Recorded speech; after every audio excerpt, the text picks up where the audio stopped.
সংযুক্ত আরব আমিরাতকে 9 উইকেটের বিশাল ব্যবধানে হারিয়ে টুর্নামেন্টের শুভ সূচনা করল ভারত।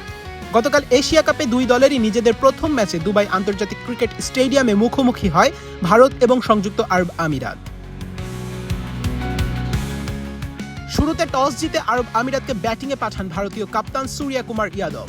টি-20 মেজাজে শুরু করলেও ইনিংসের চতুর্থ ওভারে জাসপ্রীত বুমরার বলে বোল্ড হয়ে প্যাভিলিয়নে ফেরত যান আরব আমিরাত ওপেনার শাহরুখ।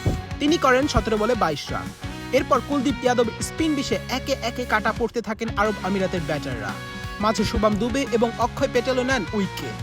13 ওভার 1 বলে মাত্র 57 রানেই গুটিয়ে যায় আরব আমিরাতের ইনিংস। ওদের স্বপ্ন পূরণে পাশে থাকতে পেরে আমরা গর্বিত। কুলদীপ তার ব্যক্তিগত কোটায় 2 ওভার 1 বল বোলিং করে মাত্র 7 রানের বিপরীতে নেন 4টি উইকেট। 120 বলে 58 রানের মামুলি টার্গেটে ব্যাটিং করতে এসে ইনিংসের প্রথম বল থেকে হাত খুলে খেলতে শুরু করেন দুই ভারতীয় ওপেনার অভিষেক শর্মা এবং শুভমান গিল। ঝড়ো ব্যাটিংয়ে মাত্র 4 ওভার 3 বলে জয়ের বন্দরে পৌঁছে যায় ভারতীয়রা। আর এই জয়ে গ্রুপ এতে এখন পয়েন্ট টেবিলের শীর্ষে অবস্থান করছে সঞ্জু স্যামসন, তিলক ভার্মারা। তাসনিম আহমেদ, অর্ণব, বাংলা নিউজ 24।